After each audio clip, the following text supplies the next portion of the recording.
শেখ হাসিনাকে ফেরত চেয়ে ভারতকে আবারও চিঠি দেয়া হয়েছে বললেন পররাষ্ট্র উপদেষ্টা।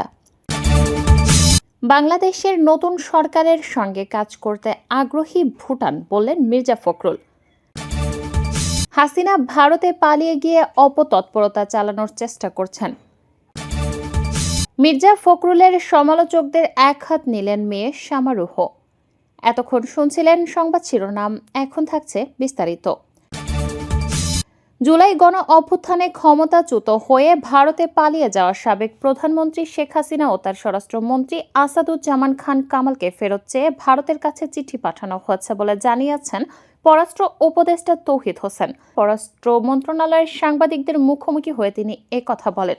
উপদেষ্টা তৌহিদ হোসেন বলেন, শেখ হাসিনা ও আসাদুজ্জামান খান কামালকে ফেরত চেয়ে গত পরশু দিল্লির বাংলাদেশ মিশন থেকে ভারতের পররাষ্ট্র মন্ত্রণালয়ে এই চিঠি পাঠানো হয়েছে। জুলাই অভ্যুত্থানে মানবতা বিরোধী অপরাধের দায়ে গত সোমবার আন্তর্জাতিক অপরাধ ট্রাইব্যুনাল শেখ হাসিনা সহ ৩ আসামির বিরুদ্ধে রায় দেয়। রায়ে শেখ হাসিনা ও তার সময়কার স্বরাষ্ট্রমন্ত্রী আসাদুজ্জামান খান কামালের বিরুদ্ধে মৃত্যুদণ্ড ঘোষণা করা হয়। আর রাজসাক্ষী হওয়া পুলিশের সাবেক মহাপরিদর্শক আইজিপি চৌধুরী আবদুল্লাহ আল মামুনের 5 বছরের কারাদণ্ড দেওয়া হয়েছে। দণ্ডিতদের মধ্যে শেখ হাসিনা ও কামাল 5 আগস্টের পর থেকে ভারতে অবস্থান করছেন।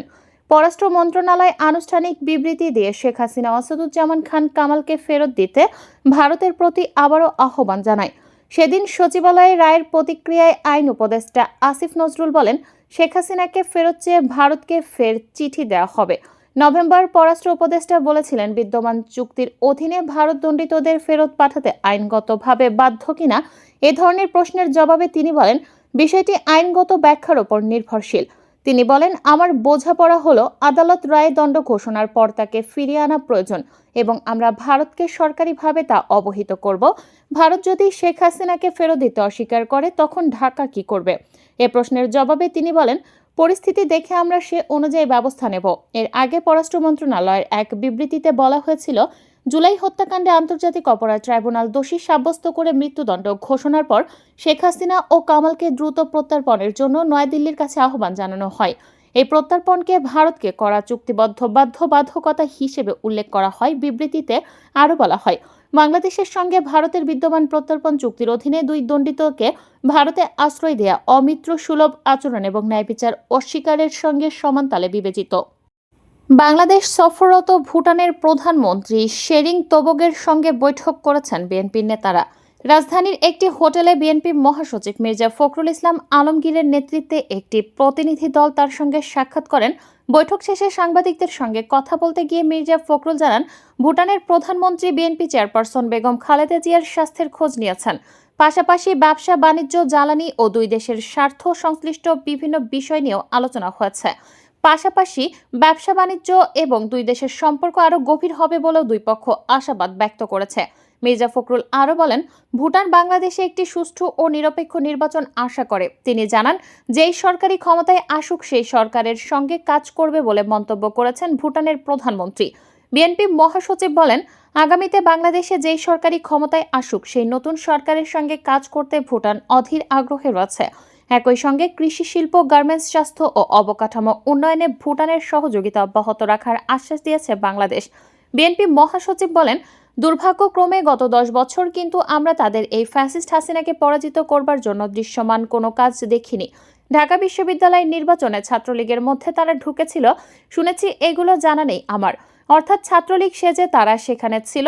তো এই ধরনের কাজ তো আমরা করতে পারি না। আমরা সরাসরি সামনাসামনি লড়াই করেছি। মির্জা ফখরুল এ সময় বিএনপির ত্যাগের কথা উল্লেখ করে বলেন, আমাদের 60 লাখ মানুষের বিরুদ্ধে মিথ্যা মামলা দেওয়া হয়েছে, আমাদের 20,000 লোককে হত্যা করা হয়েছে, প্রায় 1700 মানুষকে নেতা, আমাদের এমপি সহ গুম করে দেওয়া হয়েছে। আমরা 200, 300, 400 মামলা নিয়ে 11 বার জেলে গেছি, কিন্তু একটা বিষয়ে আমরা স্থির থেকেছি যে আমরা একটা গণতান্ত্রিক রাষ্ট্র চাই।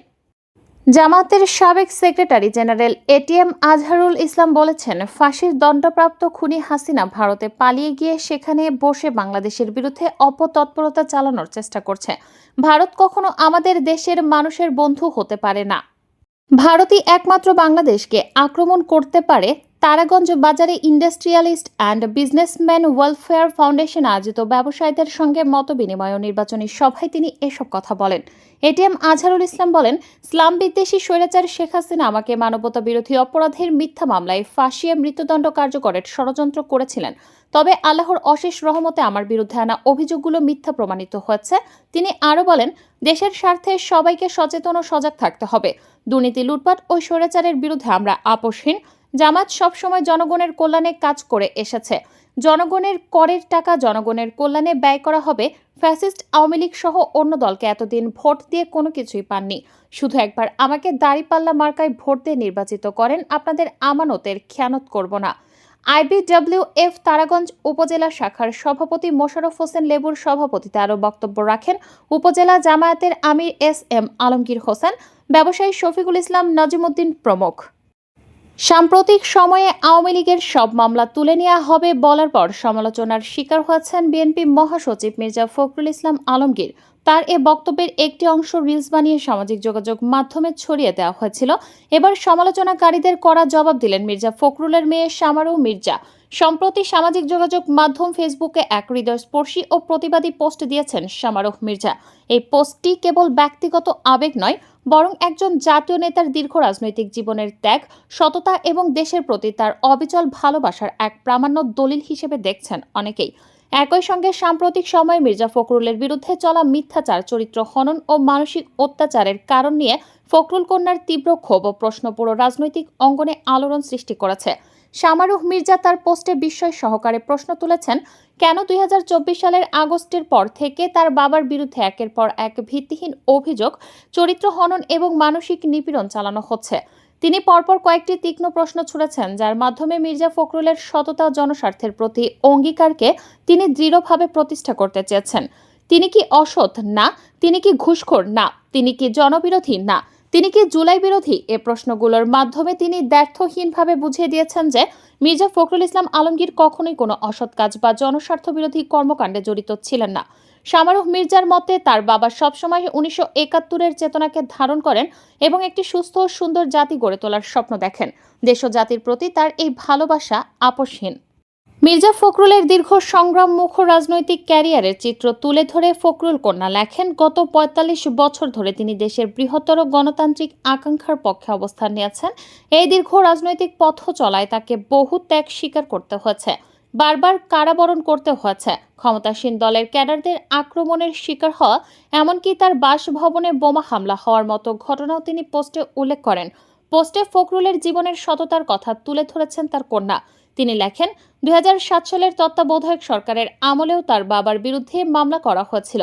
সরকার তন্ন করেও তার বিরুদ্ধে দুর্নীতি খুঁজে পায়নি। পোস্টে শামারুহ মির্জা তার বাবার নিজ এলাকা ঠাকুরগাঁওয়ের প্রতি অবদানের কথাও স্মরণ করিয়ে দিয়েছেন। তিনি স্পষ্ট করে জানান, বিএনপি সরকারের আমলে তার বাবা ঠাকুরগাঁওয়ের উন্নয়নে বহু ভালো কাজ করেছেন এবং এমন কোনো কাজ করেননি যা এলাকার মানুষের ক্ষতি করতে পারে।